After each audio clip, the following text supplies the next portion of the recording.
The young CEO pointed across the lobby and fired the exhausted black maintenance worker without asking a single question. Everyone expected the single father to beg for his job, but he just smiled, folded the termination letter, and quietly said, "Before this becomes official, check who owns this building."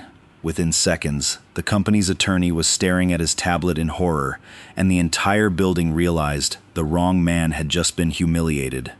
If this story pulled you in, go ahead and subscribe so you never miss the next one. I've got another unforgettable story coming your way soon. Before we jump back in, leave a comment and let me know where you're watching from. I always enjoy seeing how far these stories travel and who's listening from around the world. Now, let's get back to the story. Isaiah Coleman knelt beside the reception desk with a screwdriver in one hand and a flickering light panel in the other, and nobody in the lobby looked at him twice. That was the thing about mornings at Sinclair Meridian. 200 people crossed that marble floor every hour, and every one of them was somewhere else in their head, checking a phone, rehearsing a pitch, counting down to lunch. Isaiah understood that. He'd been invisible in that building for 2 years, and most days it suited him fine.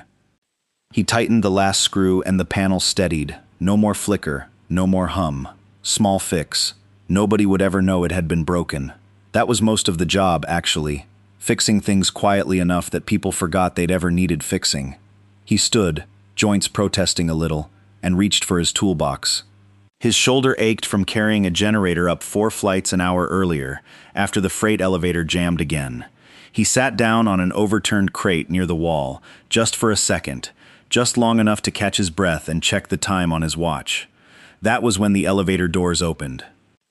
Margot Sinclair stepped out first, the way she always did. 3 directors trailing behind her, and a woman gripping a tablet against her chest like it might slip.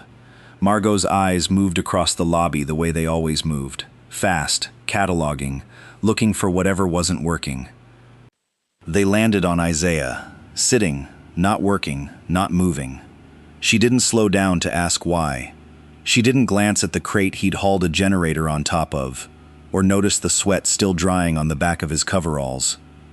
She saw a man sitting down during business hours, and in her head, that was the whole story. "Who is that?" she said, not really a question, to the HR director walking a half step behind her. "Maintenance. Isaiah, I believe." "Let him go, today." She said it the way she'd say anything else on her morning list, evenly, without heat, already turning her attention to the next item. But her voice carried in that lobby the way voices do when the room has gone quiet, without anyone deciding to make it quiet. Every head turned. The receptionist near the desk stopped typing. A cleaner paused with her cart halfway across the floor. A young analyst clutching his laptop actually stopped walking, right there in the middle of the lobby, because some part of him understood he was about to watch something he wouldn't be able to unsee. The HR director hesitated for exactly 1 second too long. "Ma'am, he's been here since 6. He just carried a..." "Today," Margot said again, and that was the end of the conversation. She didn't wait to watch. She was already moving toward the security desk, already thinking about her 9 o'clock, when the HR director walked over to Isaiah with an envelope she clearly did not want to be holding. Isaiah stood up from the crate. He didn't argue. He didn't ask for a second chance. Didn't list the 2 years he'd spent showing up before sunrise. Didn't mention the generator or the stairs or any of it. He took the envelope with the same steady hands he used on every broken thing in that building, opened it, read it once, and folded it back along its crease. Then he smiled. Not a bitter smile. Not the tight, forced kind people manage when they're trying not to cry in public. A calm one. The kind of smile that belonged to a man who knew something the room didn't, and wasn't in any hurry to explain it. He looked past the HR director, straight at Margot's back as she walked away, and he raised his voice just enough to carry. "Before this becomes official," he said, "you might want to check who actually owns this building." Margot stopped walking. She turned around slowly, the kind of turn a person makes when they're certain they misheard something, certain enough that they're already composing the sentence they'll use to correct him. A few of the directors behind her exchanged looks. Somebody near the elevator let out a short laugh, more nerves than humor, and swallowed it fast when nobody else joined in. Isaiah didn't repeat himself. He didn't need to. Near the security desk, a woman in a gray suit had gone very still. Priya Nakamura had spent 3 years reviewing every contract that touched this property, every lease, every ownership filing, every clause buried in language nobody outside legal ever read. She knew that building's paperwork better than almost anyone alive.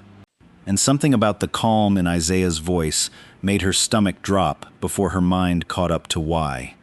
She was already reaching for her tablet. Margot hadn't moved. The lobby hadn't moved. 200 people who'd walked past Isaiah Coleman 1,000 times without learning his name were suddenly staring at him like they were seeing him for the first time, and none of them, not one, could have told you why the man holding a termination letter looked like the only person in the room who wasn't afraid of what came next. Priya's fingers hovered over the screen. She typed in the building's address and waited for the record to load. The record was still loading when the story rewound 6 hours. Back to a kitchen 2 miles from that lobby. Back to the version of Isaiah Coleman nobody in that building had ever met. He was burning eggs. Not badly, just enough that his daughter Zoe, 9 years old and merciless about it, called him a disaster with a spatula for the second morning in a row. He laughed and scraped the pan clean and started over, because that was a deal he'd made with himself years back. Whatever else the day asked of him, breakfast came first.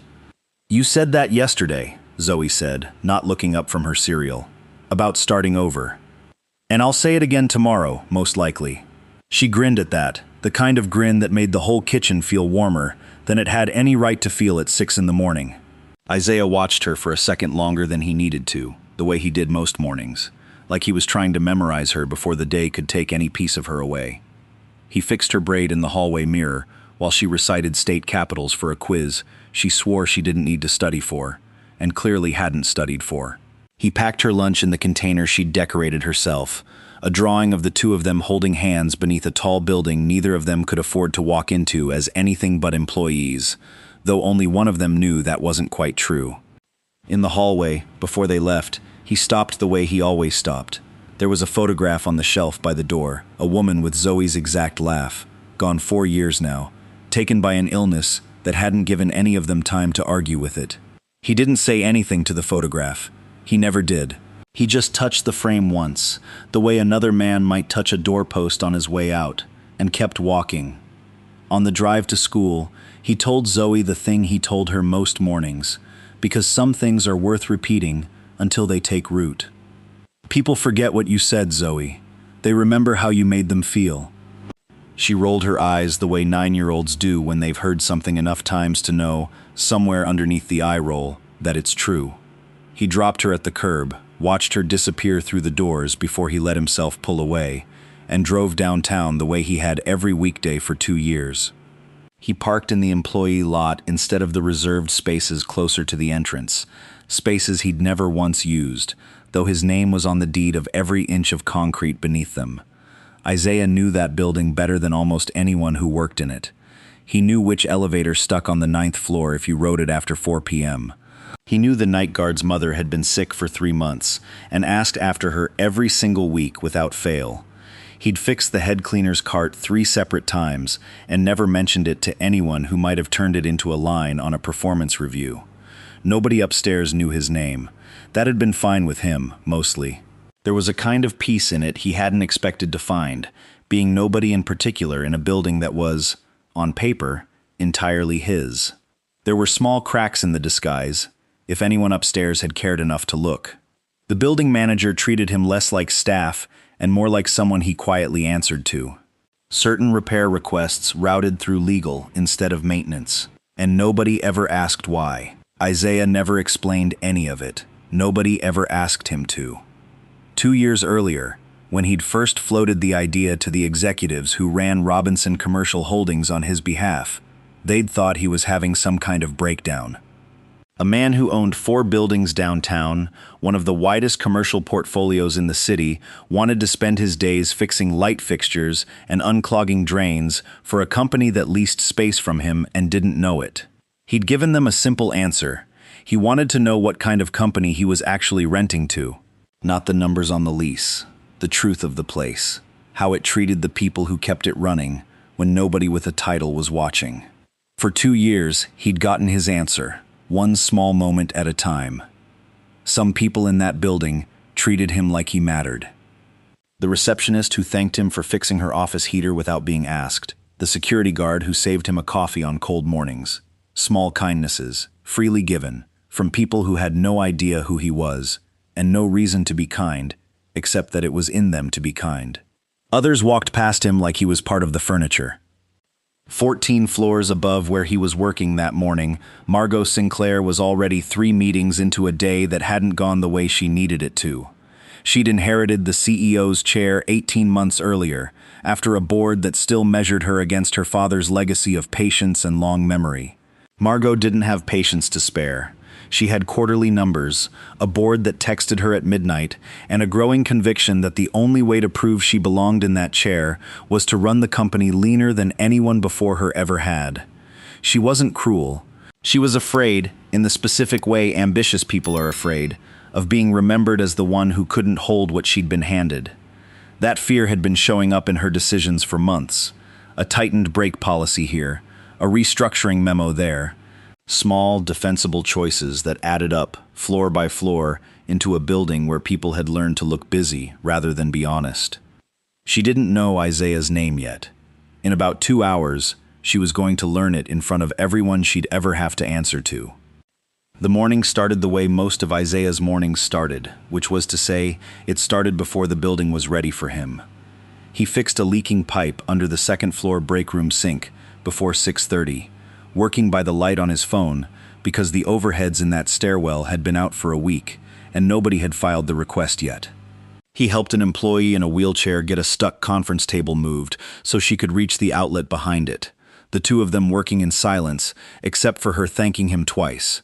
Once when he started, and once when he finished, like she wanted to make sure it counted. By 8, the main elevator bank on the east side had gone down for the second time that month, and Isaiah spent 40 minutes climbing 4 flights over and over, hauling a replacement part up on his shoulder because the freight elevator was reserved for a catering delivery nobody had bothered to reschedule. His shirt was soaked through by the time he got the elevator running again. Nobody thanked him for that one. Nobody had seen it happen. He was tired in the specific way that comes from being useful all morning and invisible the entire time. Near 10, he finished resetting a flickering light panel by the reception desk, the kind of small fix that took 4 minutes and would go entirely unnoticed unless it stayed broken. He stood, felt his knees complain, and looked down at his watch. 10 more minutes before he was due upstairs to check a thermostat complaint on 11. He sat down on an overturned crate against the wall. Just for a second, just long enough to let his shoulder stop burning. He reached into his lunchbox for water, and his hand brushed against a folded piece of paper Zoe had slipped in there that morning without telling him. He pulled it out.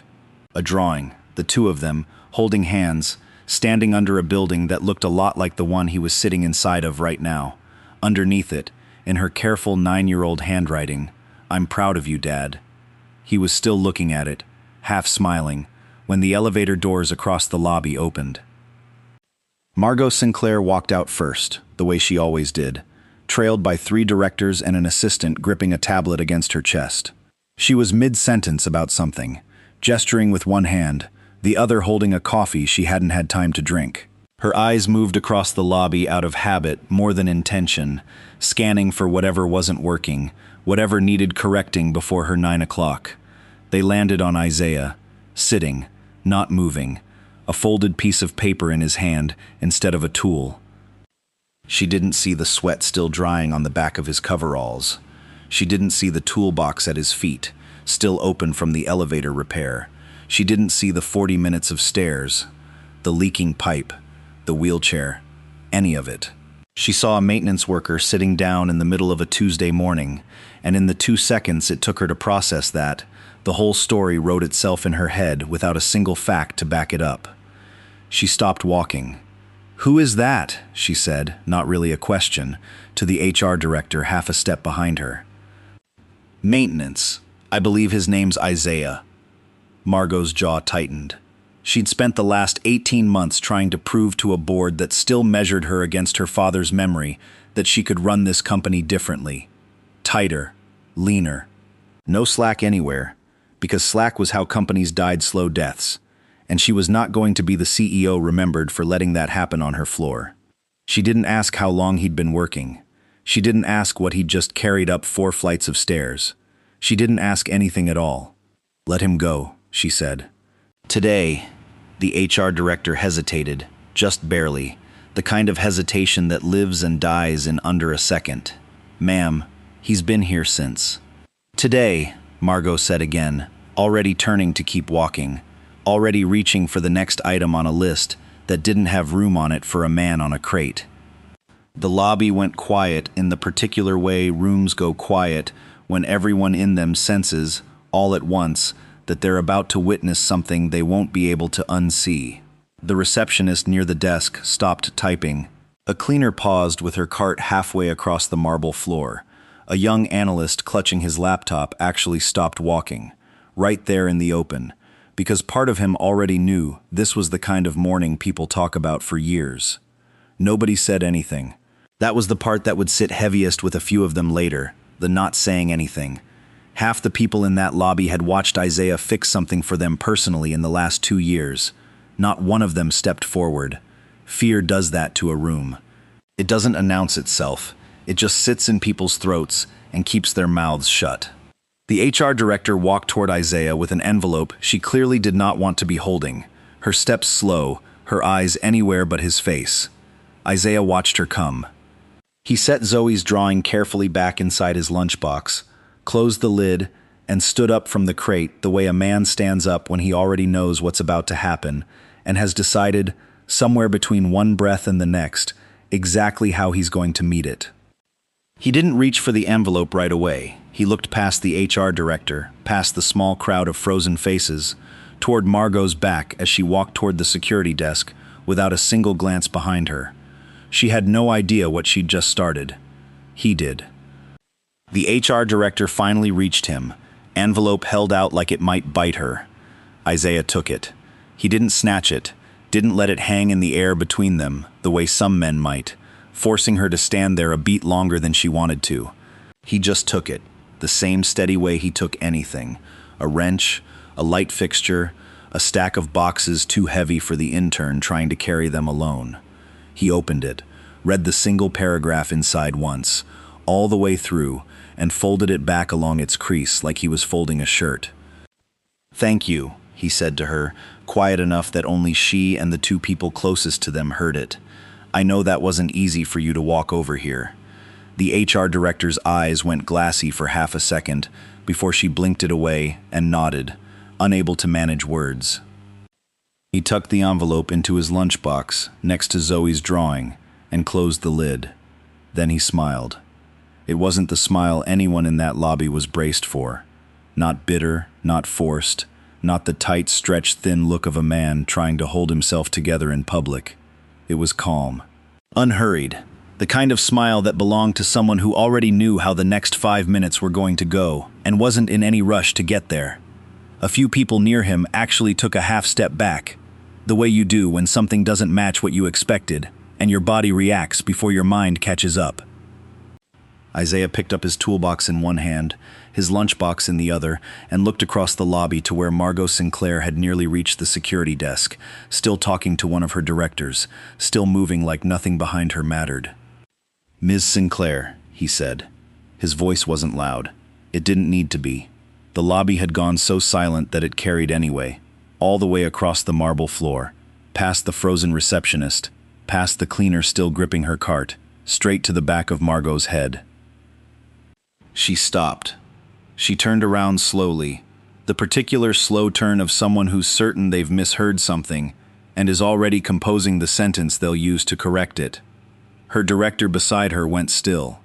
The assistant with the tablet lowered it an inch, watching. "Before this becomes official," Isaiah said, "you might want to check who actually owns this building." For a moment, nobody moved.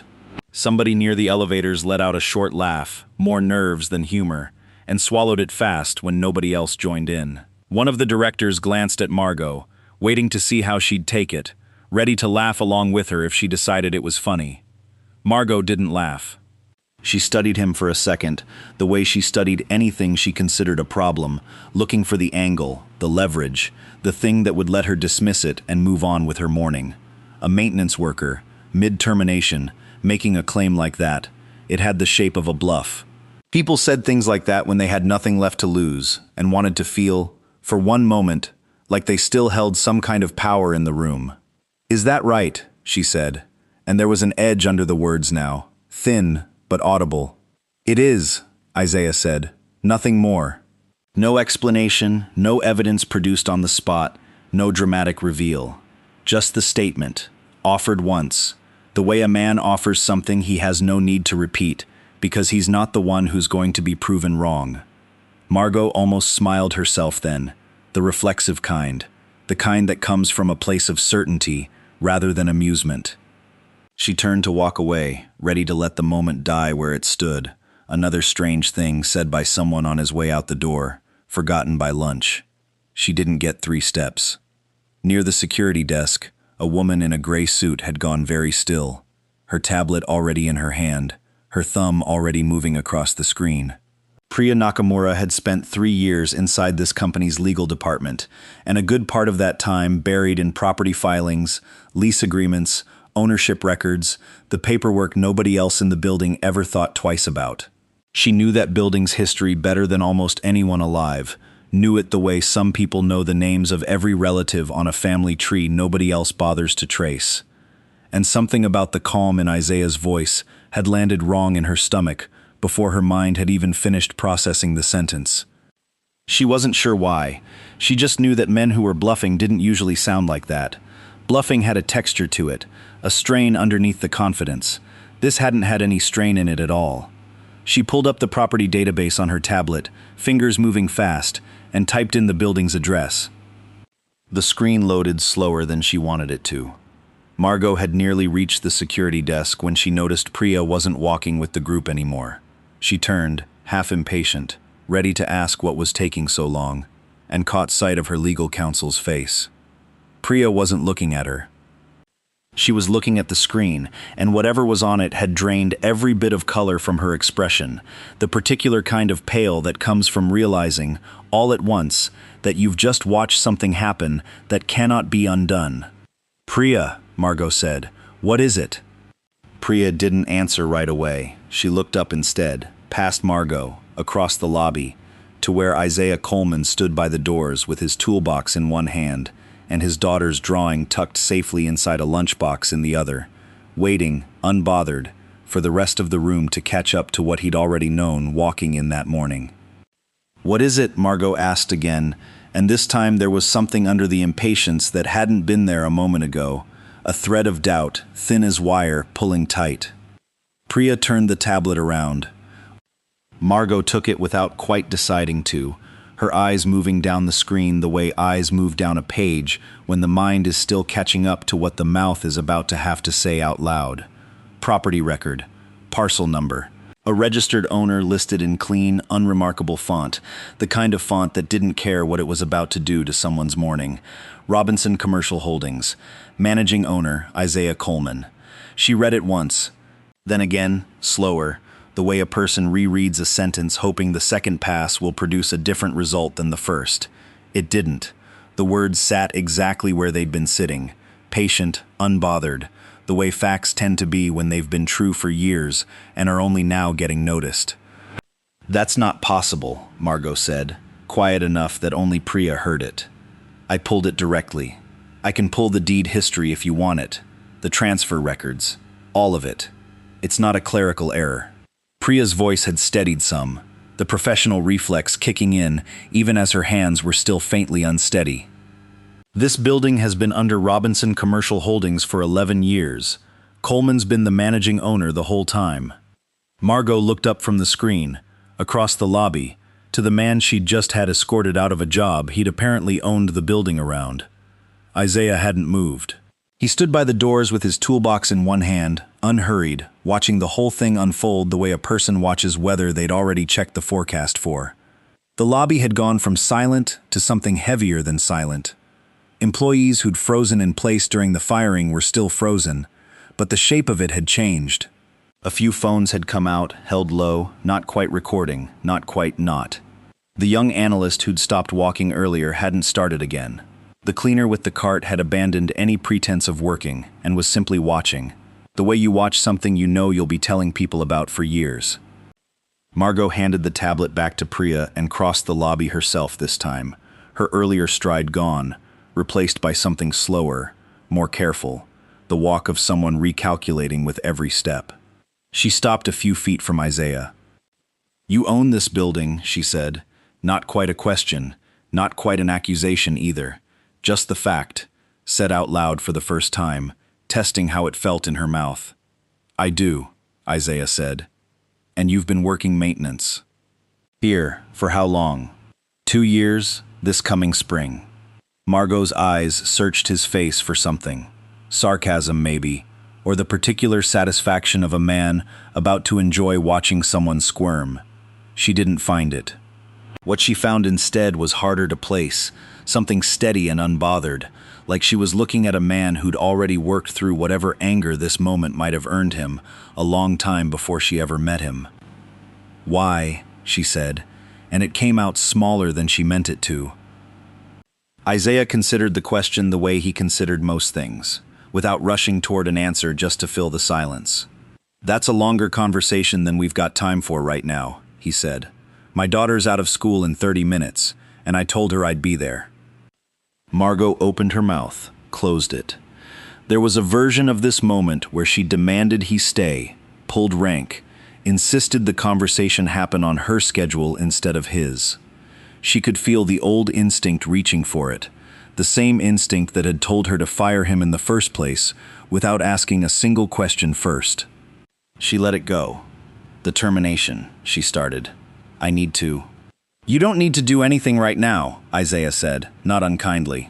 "Nobody's in danger of losing their job over this, except the decision you made about 10 minutes ago. And that one's already made.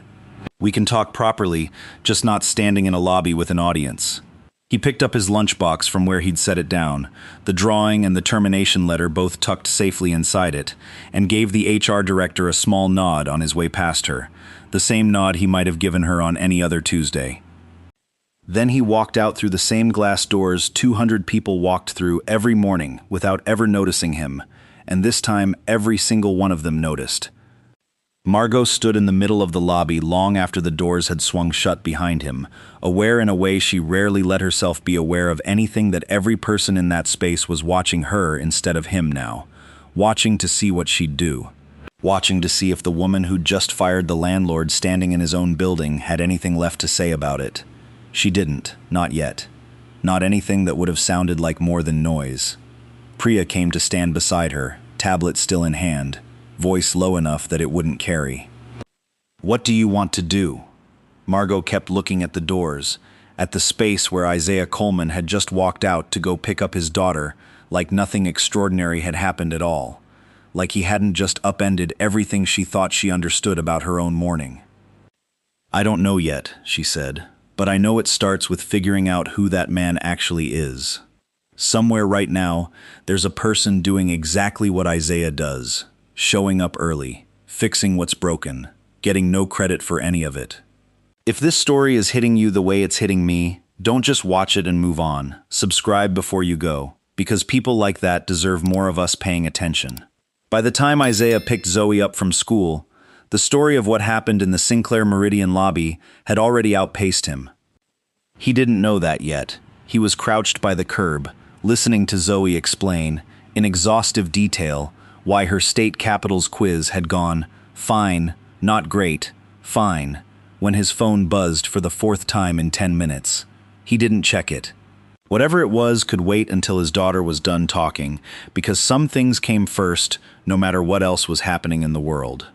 Back at Sinclair Meridian, the lobby had mostly emptied, but the story hadn't. It moved the way these things move in a building full of people who spend their days trading information, quietly, quickly, faster than any memo could travel. The receptionist near the front desk found herself repeating the same detail to 3 different people within the hour. "He fixed my office heater last winter," she kept saying. "Just showed up with a part in his hand because I'd mentioned it once, weeks earlier, and never asked him to. I didn't even know he'd remembered. Security remembered other things." The overnight guard, a heavy-set man named Otis who'd worked that lobby for 6 years, told anyone who'd listen about the time Isaiah showed up on a bitter January night with a thermos of soup, unprompted, because Otis had mentioned once that the vending machines never had anything hot. Isaiah had never brought it up again after that. Otis had never forgotten it. The cleaning staff had their own version. The head custodian, a woman who'd been with the building longer than almost anyone, told the story of her cart's broken wheel, fixed 3 separate times over 2 years without her ever filing a maintenance request, without Isaiah ever mentioning it to a supervisor who might have turned it into a bullet point on his own performance review. None of them had known who he was. All of them, it turned out, had a story about who he'd been to them.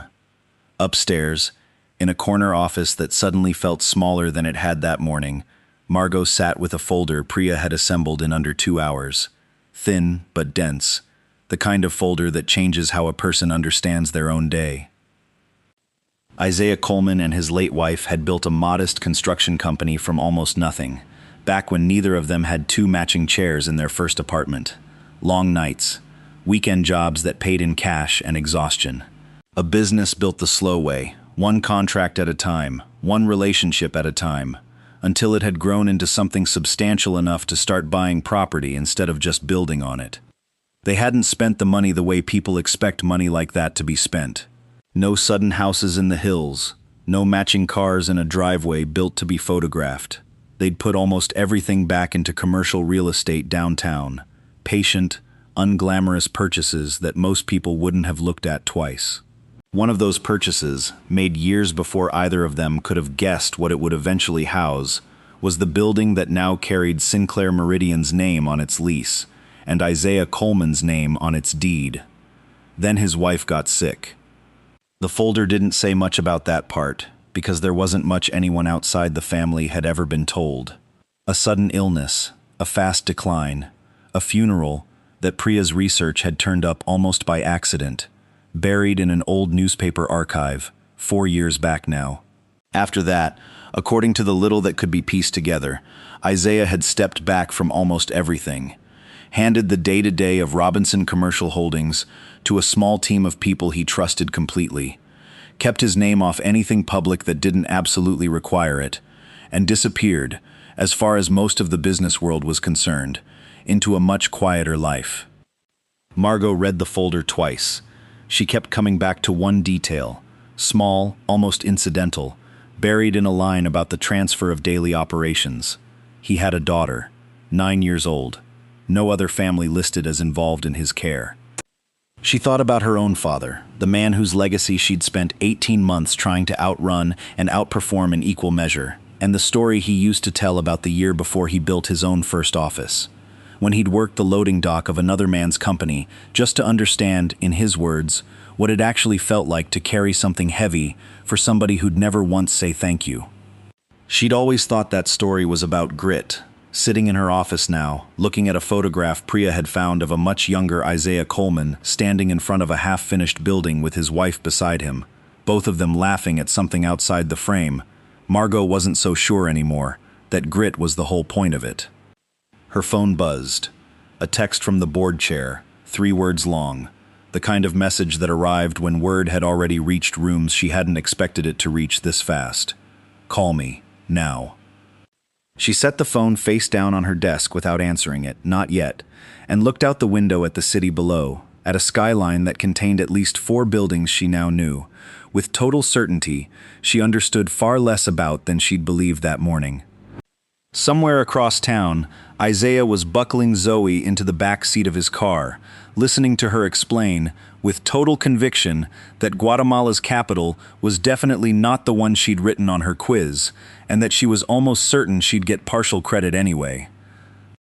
He hadn't looked at his phone once. By the time he finally did, there would be 11 missed calls waiting for him, and every single one of them would be from a number he didn't recognize.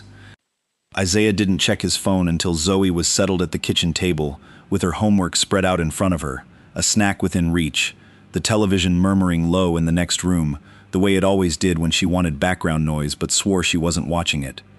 He finally sat down, pulled the phone from his pocket, and saw the number climb past 10 missed calls before he'd even unlocked the screen. 2 voicemails. A handful of texts from his operations manager, a steady, unflappable woman named Denise who'd run the daily business of Robinson Commercial Holdings for the better part of 3 years, and rarely used more than 1 exclamation point at a time. This one had 4. Isaiah, call me back the second you see this. Sinclair Meridian's legal team has been trying to reach the office all afternoon. He exhaled, long and slow, the particular exhale of a man who'd known this moment was probably coming, and still wasn't entirely ready for it to have arrived so fast. He glanced toward the kitchen table, where Zoe was chewing on the end of her pencil, working through a math problem with her tongue between her teeth in concentration. "Give me 10 minutes, baby," he said. She nodded without looking up, already used to the rhythm of a father who sometimes had to step into the hallway for a call. He dialed Denise. She picked up before the first ring finished. "You're all right? I've had 3 people ask me if you're all right today, which is not a sentence I ever expected to say about a Tuesday." "I'm fine," Isaiah said. "Long day?" "Long day," Denise repeated, half a laugh in it, the kind that comes from disbelief rather than actual humor.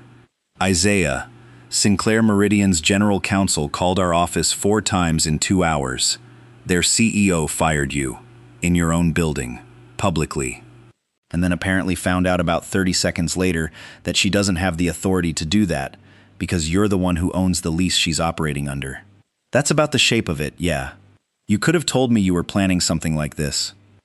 "I wasn't planning anything," Isaiah said, leaning against the hallway wall, rubbing at the ache still sitting in his shoulder from the morning stairs. "I was just doing my job. She's the one who decided how the morning was going to go." Denise was quiet for a second.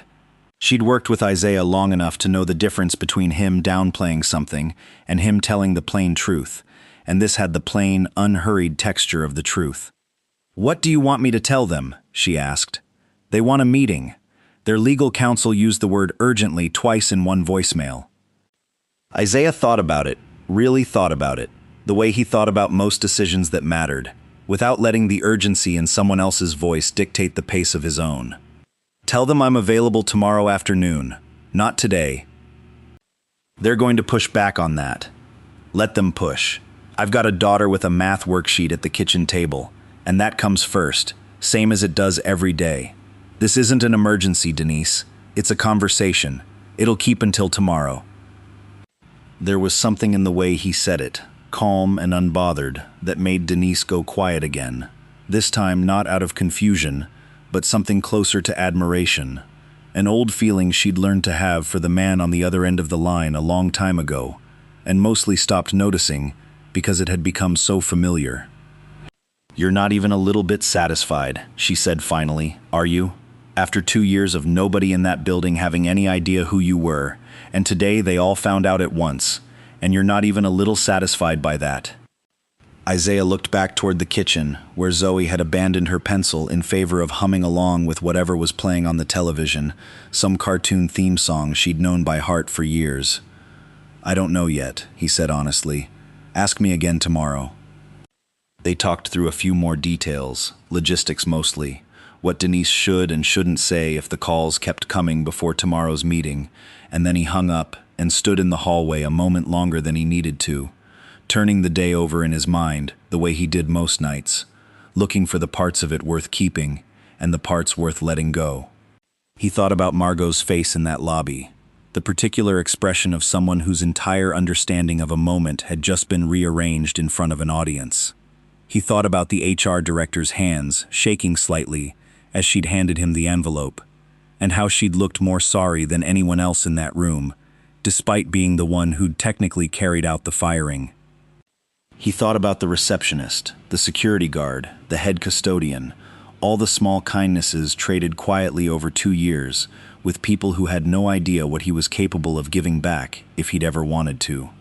None of it, he realized, had actually surprised him.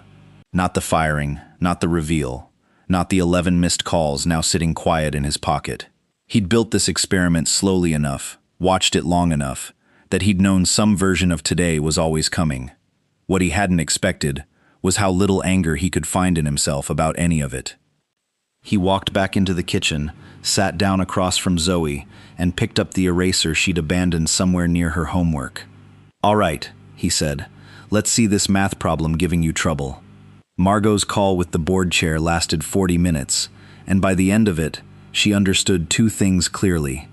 The first was that word had already spread far beyond the lobby, reaching investors, a reporter who covered commercial real estate for a business journal nobody at Sinclair Meridian had ever worried about before today, and at least one board member who'd heard about it from his own daughter, who happened to work 3 floors below Margot's office. The second was that nobody on the board seemed to know what to tell her to do next, which was somehow worse than if they'd all agreed on the same answer. "Fix it," the chair had said, more than once, without ever specifying what fixing it might actually require. "Quietly, if you can. Quickly, either way." She'd hung up and sat alone in her office, long after the building had emptied around her, the kind of stillness that only exists in a place built for 200 people, once all 200 of them have gone home. The cleaning crew moved through the floor below, their voices faint and unbothered, entirely unaware that the woman upstairs was replaying a single sentence over and over. "Before this becomes official, you might want to check who actually owns this building." She hadn't been afraid when he said it. That was what kept catching her, hours later, more than the ownership records or the board's panic or the reporter's email sitting unanswered in her inbox. She'd assumed, in the moment, that a man about to lose his job would be desperate, and desperate people said things to buy themselves time. But Isaiah hadn't sounded desperate. He'd sounded like a man mentioning the weather. She thought about her father again, the story he used to tell about the loading dock, and realized for the first time that she'd never actually asked him why he'd done it. She'd always assumed it was strategy, a calculated bit of humility, designed to make a good story for later. Sitting in her office now, she wondered if it had been something else entirely, something closer to what she'd seen in Isaiah's face that morning. Not strategy, just a man who wanted to know the truth of a place before he let himself lead it. She hadn't known that version of her father. She wasn't sure until tonight that she'd ever really tried to. Priya knocked on her open door a little after 8, holding 2 coffees she'd clearly made herself, the office having long since sent its last barista home for the night. "You should eat something," Priya said, setting 1 cup down on the desk. "You've been in here since 4. I'm fine. You've read that folder 11 times. I counted." Margot managed something close to a laugh, tired and short. Was it that obvious? "You've had it open on the same page for the last 40 minutes. Priya sat down across from her, unprompted, the kind of familiarity that only comes from having weathered a genuinely bad day together. "For what it's worth, I don't think there's a version of tomorrow where you come out of this looking good if you try to spin it. People saw what happened. Half the building probably has it on video by now." "I'm not trying to spin it," Margot said, and meant it, surprising herself a little with how true the words felt coming out. "I fired a man in front of 200 people without asking him a single question first. I don't know how you spin that into anything except what it actually was." Priya studied her for a moment, the careful, evaluating look of someone deciding whether the person across from them actually meant what they'd just said or was simply saying what the moment required. "What was it?" she asked. "What it actually was." Margot looked down at the folder again, at the photograph of a much younger Isaiah standing in front of a half-finished building with a woman who was smiling like nothing in the world could touch her. "I saw a man sitting down and decided I already knew everything about him," she said slowly. "I didn't ask why. I didn't ask how long he'd been working or what he'd just finished doing, or anything at all. I made a decision about a human being in about 4 seconds because it was faster than finding out the truth, and it made me look decisive in front of people I was trying to impress." She hadn't planned to say all of that out loud. It came out anyway, plain and unpolished. The kind of honesty that only surfaces when a person is too tired to keep managing how they sound. Priya didn't say anything right away. She let the silence sit there, unhurried, the way good silence sometimes needed to. "The meeting's tomorrow afternoon," Priya finally said. His office confirmed it about an hour ago, 2 o'clock.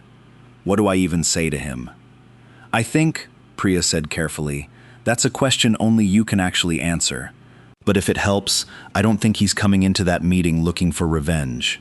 Everything Denise from his office told our team today, everything the staff downstairs has been saying all afternoon, it all points the same direction. This isn't a man who wants to watch you squirm. Margot nodded slowly, turning that over, aware that some part of her had been braced all evening for exactly the opposite, for a meeting tomorrow that would feel like walking into a courtroom she'd already lost. Then what does he want? She asked, mostly to herself. Priya stood, gathering her things, pausing at the door on her way out.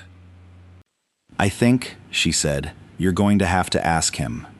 Margot sat alone again after that, the office quiet around her, the city lit up beyond the window, one particular building among all of them suddenly meaning something entirely different to her than it had that morning. Isaiah arrived at Sinclair Meridian at 10 minutes to 2, not in coveralls this time, but not in a suit either. Dark jeans, a clean button-down, the kind of clothes a man wears when he wants to be taken seriously, without pretending to be someone he isn't. He carried a single folder under one arm, thin, unremarkable, the opposite of the thick binder Priya had assembled the night before. The lobby looked different in the daylight without a crowd frozen in it. The reception desk light he'd fixed the day before was working fine. A cleaner he recognized nodded at him as he passed, the kind of nod that carried a week's worth of things neither of them said out loud. Denise had offered to come with him. He'd told her it wasn't necessary. Some conversations went better without an audience, and he suspected this was one of them, for both sides. Margot's assistant met him at the elevator and walked him to the corner office without much conversation, the kind of silence that comes from not knowing what's appropriate to say to a man in his position. Isaiah didn't try to fill it. He'd learned, over the years, that some silences were better left alone. Margot stood when he entered, which surprised him a little, though he didn't let it show. She'd changed something about herself since yesterday. Not her clothes, not her office, but something underneath, the posture of someone who'd spent a long night taking apart a version of themselves they'd built carefully, and finding it didn't hold up the way they'd assumed it would. Mr. Coleman, she said, thank you for coming. Isaiah's fine. Isaiah. She gestured to the chair across from her desk, and he sat, setting the thin folder on his knee without opening it. I don't really know where to start this. Most people don't, he said. Might as well just start. She almost smiled at that, the first real one he'd seen from her, small and a little rueful. All right, I owe you an apology, and I don't want to give you one that sounds like it was written by legal, so bear with me if it comes out clumsy. Take your time. I looked at you yesterday and saw exactly what I expected to see, she said. A man sitting down when I thought he should have been working. I didn't ask why. I didn't ask how long you'd been there, or what you'd just finished. I made a decision about you in about 4 seconds because it felt decisive, and decisive was the thing I needed to be in front of the people walking with me. That's not an excuse. It's just the truth of what happened, and I think you deserve the truth more than you deserve a polished version of it. Isaiah listened without interrupting, the same patient attention he brought to a broken pipe or a stuck elevator, the kind of attention that made people feel heard rather than managed. I appreciate you saying that, he said when she finished. Most folks in your position would have had somebody else deliver that for them. I thought about it, Margot admitted. I had 3 different people offer to draft something for me last night. A statement, talking points. I read all of them, and none of them sounded like anything I'd actually say if you were sitting across from me instead of a camera. Why not use them then? She considered the question longer than he expected her to. Because I think if I used them, I'd be doing the exact same thing I did yesterday, deciding what the moment required without actually looking at the person in front of me. Isaiah nodded slowly, something in his expression easing a little, the wariness he'd walked in with softening into something closer to genuine attention. Can I ask you something? Margot said. And you don't have to answer if it's not my business to know. Go ahead. Why were you working maintenance in a building you own? For 2 years. I've been up half the night trying to understand it, and I still don't. Isaiah leaned back slightly, the folder still resting unopened on his knee, and took his time with the answer, the way he took time with most things worth getting right. I built this business with my wife, he said. Started with nothing, really. Long nights, weekend work, contracts that barely covered gas money some months. We didn't buy things to look successful. We put almost everything we made back into property, this building included, because we believed in building something that would outlast us, instead of something that would just impress people for a season. Margot stayed quiet, letting him get there at his own pace. She passed 4 years ago, he continued. Sudden illness, moved faster than anybody expected. After that, I didn't have much interest left in boardrooms, or being the kind of man people wanted photographs of. I had a daughter who needed her father to actually be present, not just financially, but present. And I had a question I couldn't stop turning over in my head. What question? What kind of place is this, really? Not what the numbers say, not what the lease says, but what it actually is when nobody with a title is watching. You can't answer that from a corner office. You can only answer it from the inside, doing the work nobody thinks matters, watching how people treat each other when they think it doesn't cost them anything to be unkind. Margot felt something tighten in her chest, an old memory surfacing before she could stop it. Her father at the dinner table describing a loading dock, a version of the story she'd always filed away as strategy, and was only now starting to understand, might have been something closer to what Isaiah was describing. "And what did you find out?" she asked quietly. "About this place?" "Mixed things," Isaiah said honestly. "Some of the kindest people I've ever worked around. A receptionist who thanked me for fixing her heater, like I'd done something extraordinary instead of my job. A security guard who saved me coffee on cold nights without ever being asked, and some people who walked past me 1,000 times without once looking at my face." He paused, met her eyes directly for the first time since sitting down. "And a leadership culture that had gotten so afraid of looking weak, it forgot that asking a question before making a decision isn't weakness, it's just decency." Margot didn't flinch from it, though it landed exactly as hard as he'd meant it to. "That's fair," she said. "I've been running this place on fear since I took the chair. Fear of the board, fear of being compared to my father, fear of looking like I didn't earn this. I told myself efficiency was the answer to all of it.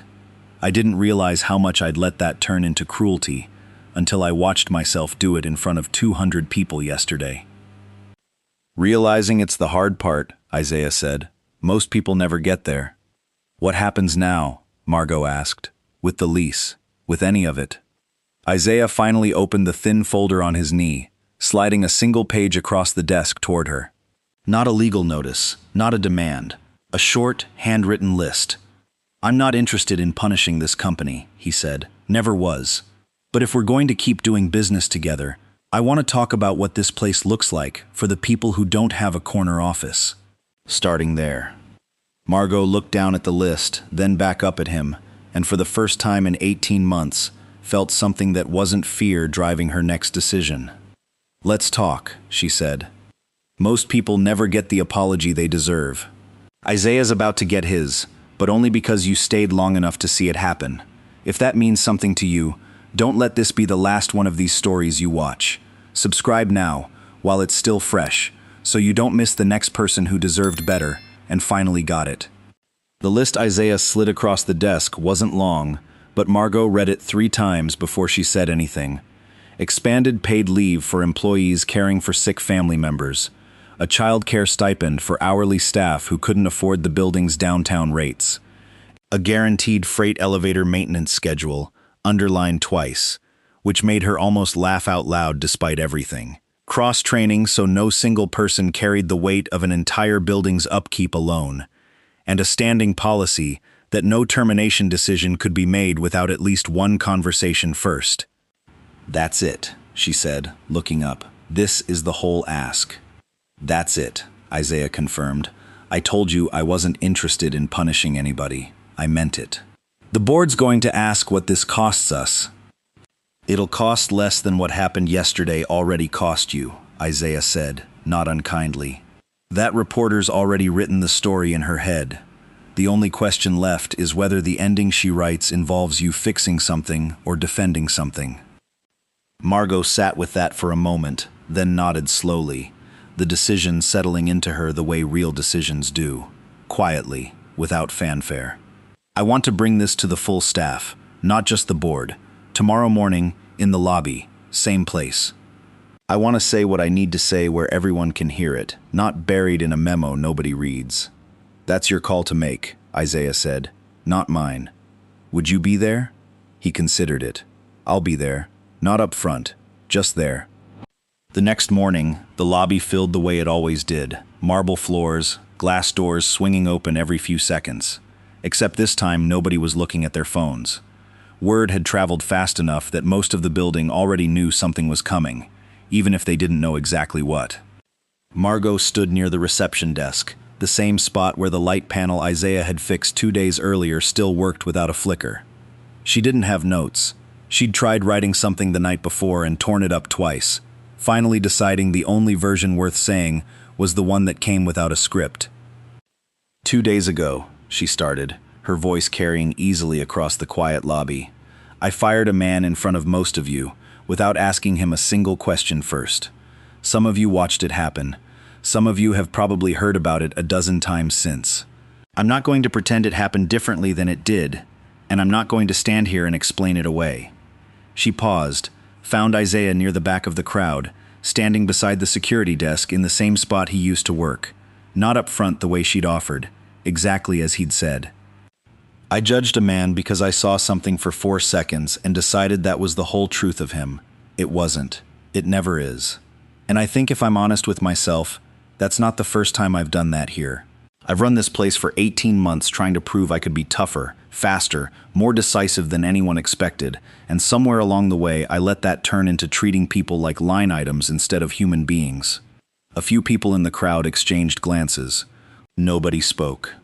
That changes starting today, Margot continued, not because Isaiah Coleman happens to own this building, though I understand why that part matters to some of you. It changes because it should have changed regardless of who was standing in that spot 2 days ago. Nobody in this company gets terminated without a real conversation first, from now on. That's not a suggestion. That's policy, effective today. She went through the rest of it, plainly, without dressing it up. The leave expansion, the childcare support, the maintenance staffing changes. Each item landed differently across the room. Quiet murmurs, a few people nodding slowly, one woman near the back wiping her eyes with the back of her hand. When she finished, she looked toward Isaiah one more time. I offered Mr. Coleman a senior position with this company, an office, a title, whatever he wanted. He turned it down. I think that tells you more about the kind of man he is than anything I could say up here. A ripple of something moved through the lobby then, not applause exactly. Something quieter and more genuine than that. The sound of 200 people recalibrating their understanding of a man they'd walked past for 2 years without truly seeing. Isaiah didn't say anything.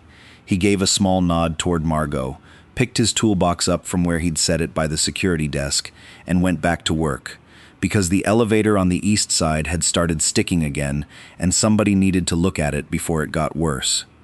Months passed the way months do, quietly, without anyone quite noticing the accumulation of change until it had already happened.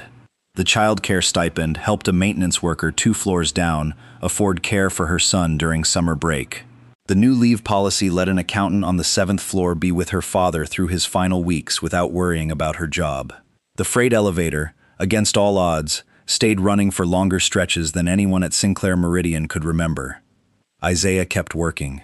Same coveralls, same toolbox, same quiet mornings before sunrise making breakfast for Zoe, though people in the building knew his name now, said it when they passed him, meant it when they thanked him. One afternoon in early spring, Zoe came by after school, the way she sometimes did when Denise picked her up and dropped her at the building for an hour before Isaiah's shift ended. She found him in the east hallway, replacing a light fixture that had been flickering for a week, his toolbox open on the floor beside him. She watched him work for a minute, chin resting on her hands, before she asked the question that had apparently been sitting with her for a while. Dad, if you own this whole building, why do you still fix stuff in it? Isaiah tightened the last screw, checked that the light held steady, and sat back on his heels to look at her properly. Because owning something doesn't make you important, baby. Taking care of people does. He nodded toward the fixture above them. That light's going to help somebody find their keys tonight, without fumbling around in the dark. Doesn't matter whose name is on the deed. What matters is whether the people walking through here get treated right while they're in it. Zoe thought about that for a moment, the way she thought about most things, with total seriousness, before deciding whether to accept it. "That's kind of a good answer," she said finally. "I've had some practice." She grinned, grabbed his hand, and the two of them walked out through the same glass doors 200 people pass through every day, past a receptionist who waved, past a security guard who called out a goodbye, past a building that looked exactly the same as it had 2 years ago, and felt, to everyone who worked inside it now, like something entirely different. Not because the ownership had changed, because somebody had finally stopped to notice who'd been holding it together all along. Thank you for staying with me until the very end. If this story meant something to you, I'd really love for you to subscribe. Before you go, leave a comment and rate this story from 1 to 10. I read your comments, and I always enjoy seeing your thoughts and perspectives. If you're ready for another unforgettable story, just tap the next video on your screen. I'll see you there.